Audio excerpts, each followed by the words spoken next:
our serious faces on? Serious faces? Serious faces? Okay. Face. So, Give me an Oscar. give me a second so I have a place to cut. So, welcome to the latest episode of GPR, where I am actually quite honored to be intoxicated, to be interviewing one of my closest friends. Drew. No, Thank you for being on the show. One of my closest friends. It's my bed, so so, I am your host, David Beauchamp. I am joined by Your finger. your name. Drew Meyer. And Angela Pritchett. and my really good friend, who I've known for almost 10 years now, I'm Rich Sigfrit, known throughout the internet as podcasting. Rich Sigfrit. who is one of the producers of Galaxy Pirate Radio, who also did this awesome shirt for us, design. And who in honor of, we will present the award of being firm. Awesome. You. I am very firm. So, this is one of our Whovian interviews, where we're actually going to have a chance to talk to Rich about his fandom with Doctor Who, and how he's brought it to the next generation of a fan with his children. Yep. So, how did you get your start in Doctor Who? Well, long time ago, I was doing a show called Requiem of the Outcast, and which was started off as a Star Wars fan podcast, the very first fan podcast of any kind based on somebody else's franchise. And one of our listeners from Australia actually sent me copies of the first season of Chris Eccleston as the Doctor, and it was not something that I had seen before, mainly because I had seen a couple episodes of Doctor Who as a kid on PBS, and I was just like, this is really not good production values. I can see zippers, and somebody bumps into a cavern wall, and it shakes. And I had also, in the library at the school, they had two of the Doctor Who adventure storybooks. Yeah. And they were not of the same Doctor. So I picked it up, and I watched it, and I was like, okay, or read, excuse me, and I read through the whole thing, and I was like, oh, that's really cool. And then I picked up the other one and couldn't figure out why the guy looked different. I think they went from Baker to McCoy. And so I was very confused because they didn't look at all like. And but I enjoyed it, so I kind of had an idea of what it was about and what happened, except for the regenerations. And then I saw the McGann movie, and I was actually a fan of McGann because I am a huge mark for the Disney Three Musketeers movie. And Paul McGann plays the gentleman who is chasing around Chris O'Donnell's D'Artagnan, going D'Artagnan, and give my regards to your sister. As I gave them to her earlier.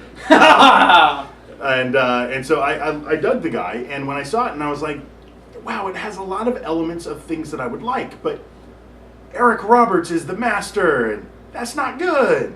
And I think that was, of course, an American stab at trying to comprehend. I mean, aside from Bill and Ted, that was really the American version of Doctor Who. Excuse me. So I wasn't, I kind of knew about it, but I wasn't a fan. And then after Rose came out, and I knew it was highly downloaded and all this stuff, and then the DVDs were put out to England and also in Australia. And so my Australian fan, Shane, he sent me these DVDs. And so I was like, you know what, I'll give it a shot. And I watched it. And at the time, my son was, he was 4, and my girls were 2, I believe. And they just kind of got into it. And they really dug it. And they would constantly ask me to watch the episode. So we ended up going through the entire season. And they've been, ever since that time, they've been lifelong fans. They cannot wait for the new episode. And as a matter of fact, I can use the next episode as a bargaining chip to make sure that the rooms get cleaned and the chores get done. Otherwise, they can't watch it. Or, if their grades aren't good enough, then they'll have to wait. And that drives them nuts because they have absolutely fallen in love with each successive Doctor. They loved Tennant, and then when Smith came along, they just absolutely fell in love with him too. And they are almost bigger Whovians than I am.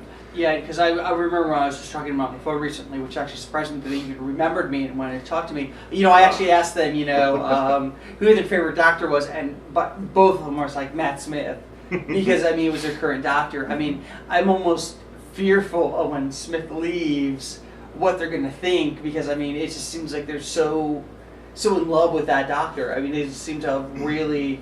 When I was talking to them, how much they really adore that doctor and stuff. Well, they grew attached to Eccleston and then Tennant, and so they understand the regenerations, and I think that right now they're still kind of at an age that whatever the most current one, that's going to be their doctor. But I think they'll look back at a time, and honestly, with the way my girls are, I think that they'll definitely say that Smith was their doctor. Hell, we even have a little feline companion in the house that's name is Cat Smith. Really? Yes. We have a little. He's part Mancoon, short-haired Mancoon, and he was an outdoor kitty. We brought him in, and I gave him the name Cat Smith, and we call him Schmitty and whatnot. But yeah, they've become huge fans, and they have wanted for Halloween to dress up as Doctor Who characters, and because of the school that they're at, there's nobody else who understands Doctor Who, and because one of my daughters and my son, they have Asperger's, they have a difficult time, assimilating into social situations and such. So I try to dissuade them from doing that, just so they don't have to explain the character. Usually give them something that's a little bit more mainstream, so they don't get teased, because they're not at a place where they can handle the potential teasing. But they have, over the course of time, have found teachers that like Doctor Who. They found a few other classmates that kind of know about Doctor Who. Yeah. And so they've been able to use Doctor Who to connect as a litmus test to see if somebody is, if another child is somebody that they really want to hang out with. That's pretty awesome. So, okay, let's get back to your fandom with Who. Who would you say is your favorite Doctor in Classic Who? My knowledge of Classic Who is extremely limited. I have seen the Key to Time series. I believe that was Baker, correct? That was Baker, yes. And I've seen a few other ones, and I have a collection that the fan had sent me, and I haven't had a chance to go through all of them yet. Mainly because I still have these prejudices that were set up when I first started watching it. A couple episodes here and there as a kid. And so I want to make sure that I can go in and judge them properly on their own merits. Yeah. And focus on the story and not the shitty production values. Well, yeah, production values at the time. But sometimes that can be very distracting. Like today at the GPR panel, we saw, what was it? The Dimensions in Time. Dimensions in Time. And that was... The graphics were and special effects were distractingly bad. And the funny thing is at the time, that was considered top of the line special effects. And I think at the time, but it's also, a lot of it also has to do with the pacing, because if you look at how everything is paced now, and that's one of the reasons why my kids they dig the current series, and we've gone back and watched a couple here and there, just episodes, whatnot, if we're flipping through the channels and see one, and they have a tough time watching it. Although I just remembered something. When my son was 6 years old, I took him to a Blockbuster, and kids, you remember Blockbusters? They're like really big red box kiosks that you can walk inside. And that I gave him the option of getting any movie that they had there in their used section. And he's looking around, and he picks up 3 or 4 that he's thinking about getting. And it's Pixar movie, a DreamWorks movie, CG stuff. And then he walks by and sees the Dalek Invasion of Earth. And he puts those other ones back and hands that to me and says, I want this, Daddy. Now, is that the Peter Cushing one? Or, okay. Yeah, and we've seen that, 3 or 4 or 5 times, and all my kids really like it. But that's really the only one of the Classic Who that they've really dug. And as I said, I want to make sure that I can go in without the prejudice, give them the fair shake. Yeah.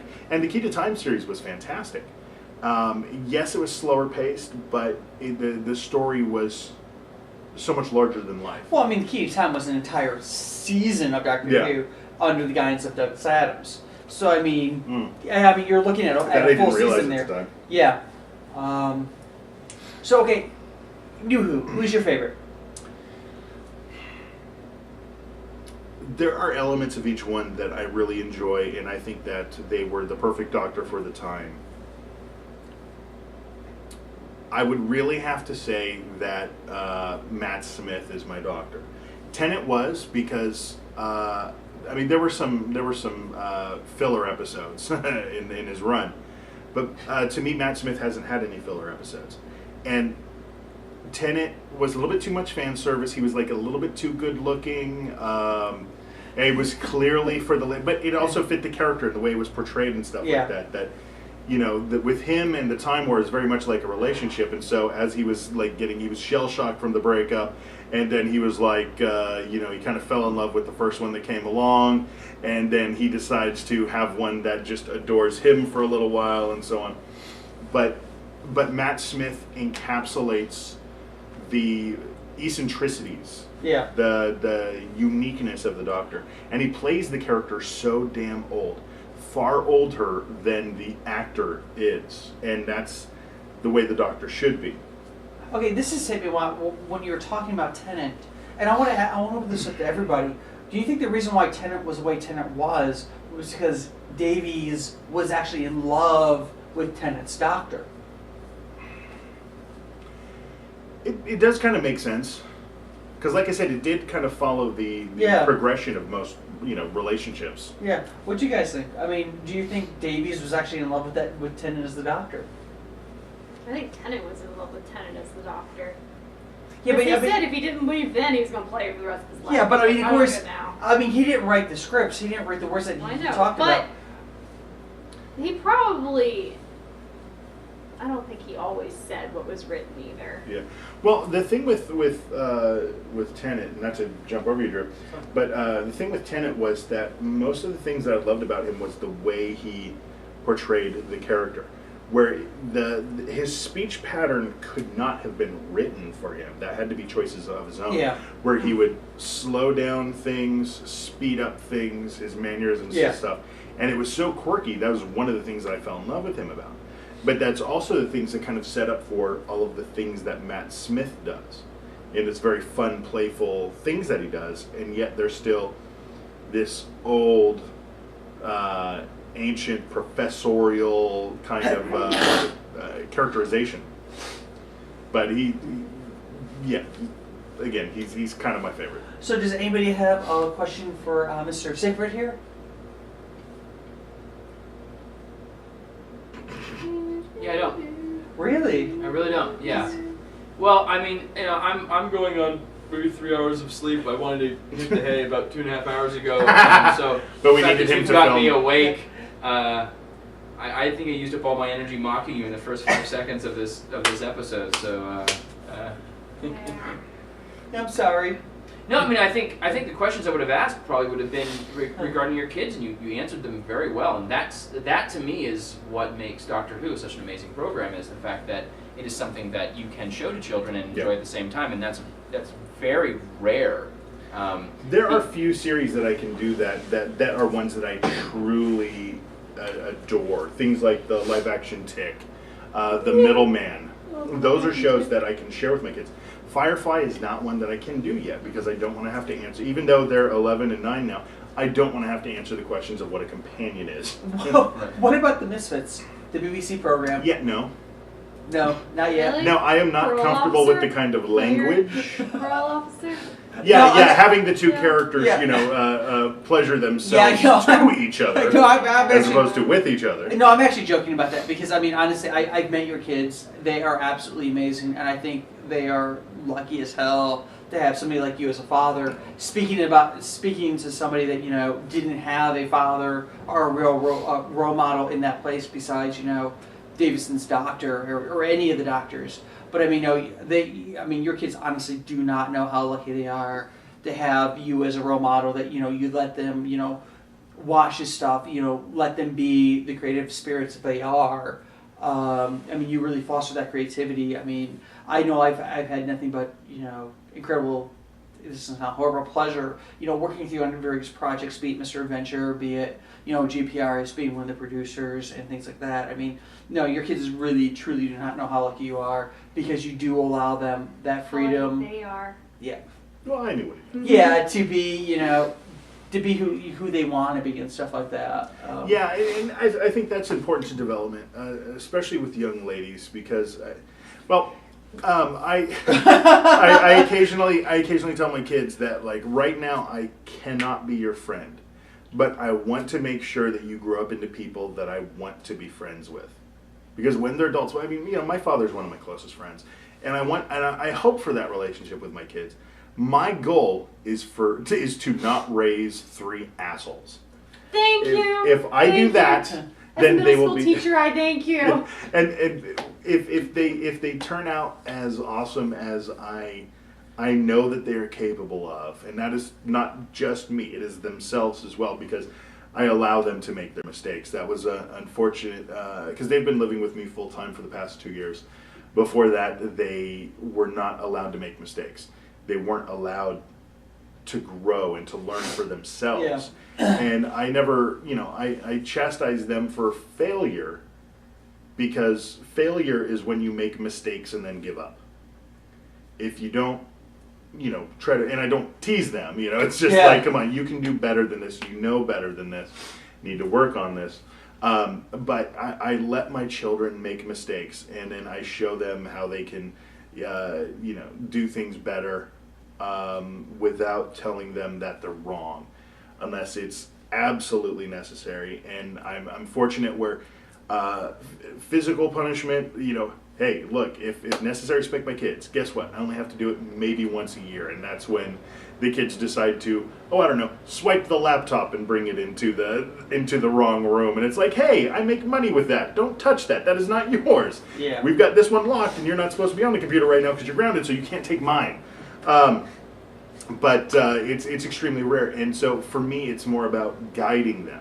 It's about teaching them, because that is my greatest legacy, is making sure that my children don't grow up to be assholes, and that they are able to contribute to society in some way, in a positive light, whether through intellect, through art, or just preferably by not being a ditch digger, like many young children might end up being today. Yeah, and hey, ditches gotta get dug. And someone's gotta do it. It's gonna be you.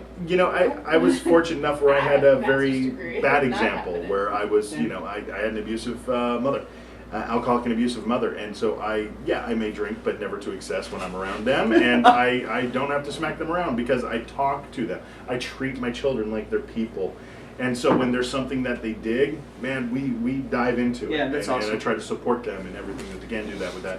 And Doctor Who is one of the perfect examples, because especially now it's a fairy tale. It's larger than life, and they're able to kind of get sucked into it and learn a little bit and how to be a better person too, which is not a bad thing, as opposed to just learning some wacky song and then it mean nothing. So is there anything, because we're getting to the end of this episode, is there anything else you want to say about Doctor Who, your fandom, anything like that you want to say? I have more questions now. Oh, sure. Oh, wait, yeah. Good hit. So continuing what we were talking about earlier, so with your kids watching it, one of the things I think is amazing about the show, it being a family program, is that what essentially is the Doctor is telling you to be a better person. I mean, the Doctor solves things through usually non-violence, and it's a good role model. And through cleverness. And through cleverness, right? Not weapons, but your intelligence so much is why I think it's... clever is good. I'm dumb as a brick, but I'm clever. That's how I get by in life. Right.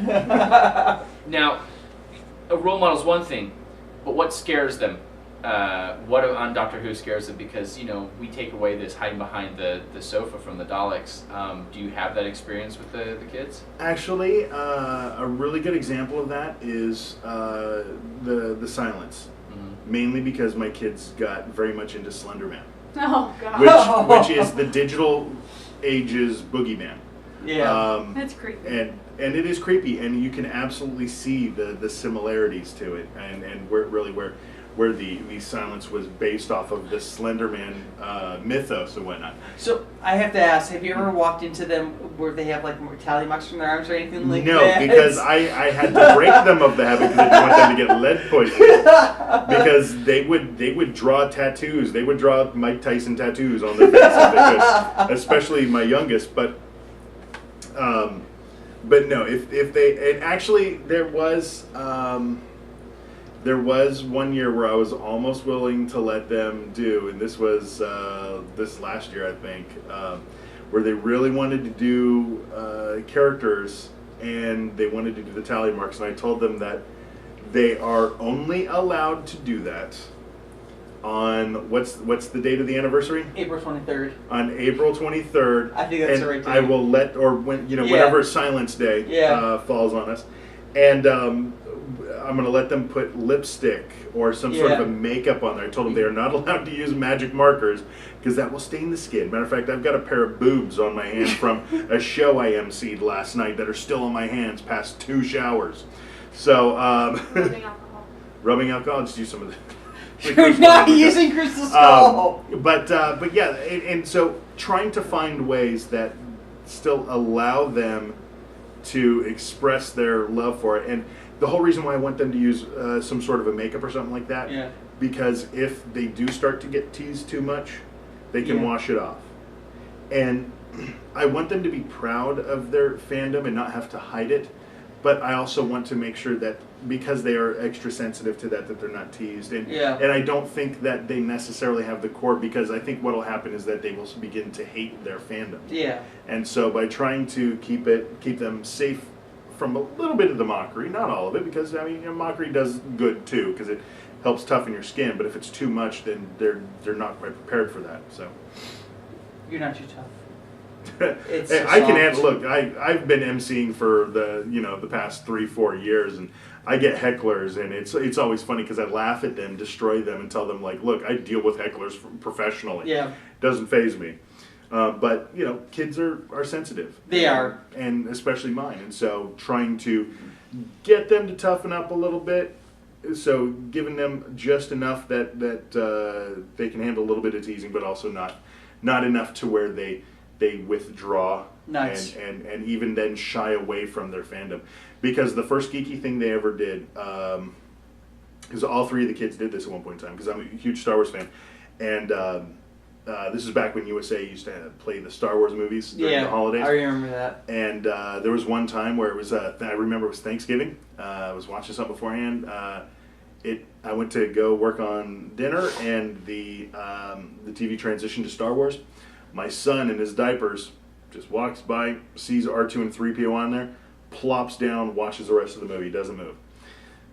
My girls had the same experience when they saw R2 and 3PO, and they were in, and then from there it was like the geek doorways open.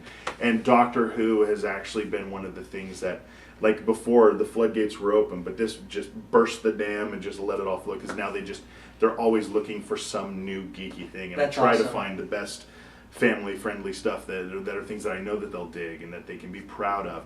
And it's so funny when they come and tell me, and they're like, I'm going to tell my friend about this show, and I'm like, sweetheart, there's a pretty good chance they've never heard about that. And they go in there, and then they're pissed off that their friend hasn't heard about it, and they're like, you need to look at Netflix. So awesome. Anything else? Good. I think we're good. So thank you once again for coming on and really talking about the parent bringing kids into fandom sort of episode of GPR. So this is GPR signing off. Peace.